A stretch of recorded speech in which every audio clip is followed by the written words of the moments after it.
আসসালামু আলাইকুম রহমতুল্লাহি ওয়া মূর্খের এই মুক্ত মঞ্চে আপনাদেরকে স্বাগতম।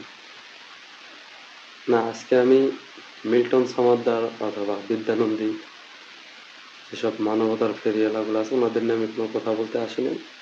আবার যে একেবারেই বলবো না এমনটা না।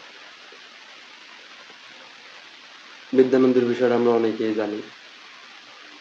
আবার বেশ কিছুদিন ধরে মিল্টন সমাদ্দারের যে জিনিসগুলা সোশ্যাল মিডিয়া বিভিন্ন জায়গায় চলতেছে। শুনছি গতদিন ওনারে গ্রেপ্তার করা হয়েছে এবং ওনার 3 দিনের রিমান্ডে নেওয়া হয়েছে। আমার ব্যক্তিগত মতামত হচ্ছে ওনার মতন একজন মানবতার ফেরিওয়ালা ওনার ধরে নিছে যাক। আমি চাই সুষ্ঠু তদন্তর মাধ্যমে একটা সঠিক এবং নির্ভরযোগ্য একটা উত্তর আসুক, যেটা মানুষের বিশ্বাস হয়। তবে এই ধরেন 2 প্রকার। একটা হচ্ছে উনি কোন নির্দোষ, তাহলে মানুষের মানবতার ফেরিওয়ালা যারা আছে এদের প্রতি একটা ভালোবাসা আরো জাগ্রত হবে। আর যদি বলেন যে না উনি নির্দোষ না, উনি দোষী, তাহলে বিশেষ করে বাংলাদেশে মানবতার ফেরিওয়ালা যারা আগামীতে আসবে বা যারা হয়েছিল, বিদ্যানন্দী বলেন বা এই যে মিল্টন সামাদ্দার বলেন বা আরো ছোটখাটো টুকটাক আনুষঙ্গিক যারা আছে, মানবতার ফেরিওয়ালা বলতে এনাদের প্রতি থেকে আমাদের মন মানসিকতা পুরো নষ্ট হয়ে যাবে। আর এটা হলো প্রথম কারণ, যে মন মানসিকতা একদম নষ্ট হয়ে যাবে, আর হয়তো কারো বিশ্বাসই করতে পারবেন না, ভালো লোকেও বিশ্বাস করতে পারবেন না।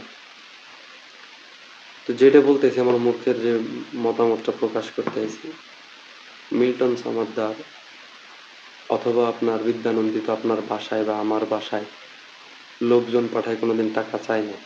আমার মনে হয় না চাইছে এরকম দ্বারে দ্বারে যে ওরা সোশ্যাল মিডিয়া বিভিন্ন প্ল্যাটফর্মের মাধ্যমে মানুষকে দেখাইছে এবং মানুষ তাদেরকে সাহায্য করছে। শুধু সাহায্য নয়, এমনও ধনী ব্যক্তি আছে যারা লাখ লাখ টাকা কোটি কোটি টাকাও সাহায্য করছে, এমনও কথিত আছে। তা আমার কথা হচ্ছে এইখানে আমার কোনো মাথা ব্যথা নাই, উনি একজন মানবতার ফিরিয়ালা, মানুষ সেবা করছে, এটা দাঁড়াইতেই পারে। কিন্তু আমার কথা হচ্ছে ওই সব ব্যক্তিদের যারা ওই ব্যক্তির মাধ্যমে লাখ লাখ টাকা দান করলেন, আপনারা চাইলে আপনার আত্মীয় স্বজন বা আপনার আশেপাশে আপনার বিলাসবহুল বাড়ির চারপাশে, বেশি না 20-30 মিনিট চতুর্দিকে হাঁটা লাগে এমন জায়গা খুঁজলে আপনি হতদরিদ্র দরিদ্র নিম্ন আয়ের মানুষ পাইতেন। তা আপনি চেষ্টা করলে কিন্তু আপনি মিল্টন সামাদ্দার বা বিদ্যানন্দীর মতন একটা সংস্থা আপনার হওয়া লাগে না। আপনি চেষ্টা করলে রাতের আধারে যাই তাদের দরজায় টোকা দিয়ে তাদের হাতে কিছু টাকা দিয়ে এসলেও সে খুশি হবে। বললেন যে আল্লাহ আমারও ছেলে আপনারা দিছে, আপনি ভালো কিছু একটা করেন। ওই ব্যক্তি প্রত্যেকটা রাত্রে যখন নামাজ পড়বে বা 5 ওয়াক্ত নামাজে আপনার জন্য দোয়া করবে ইনশাল্লাহ, আমি মনে করি। যদি মিল্টন সামাদ্দারের যদি প্রতারণার সাথে সংযুক্ত থাকে, তাহলে আমি বলবো আগামীতে আপনারা এইসব মানবতার ফেরিওয়ালার পিছনে বিশ্বাস না করে নিজেরাই গোপনে দান করেন, তাতে আল্লাহ তাআলাও খুশি হবেন, আপনাদেরও কিছু হাসিল হবে এপারে এবং পরপারে। এটাই বলতে আসছিলাম।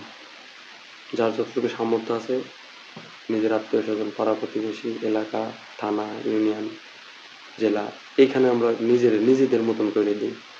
কারণ একটা জিনিস কি, আমরা তো বাঙালি, সবাই খারাপ না আবার সবাই ভালো না।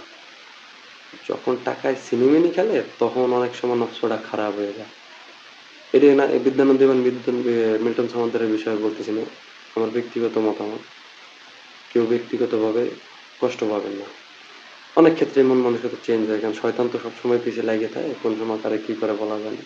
তো যেহেতু আপনি দান করতেই যাচ্ছেন, আপনি নিজ হাতে গোপনে রাতের অন্ধকারে দান করে আসেন না।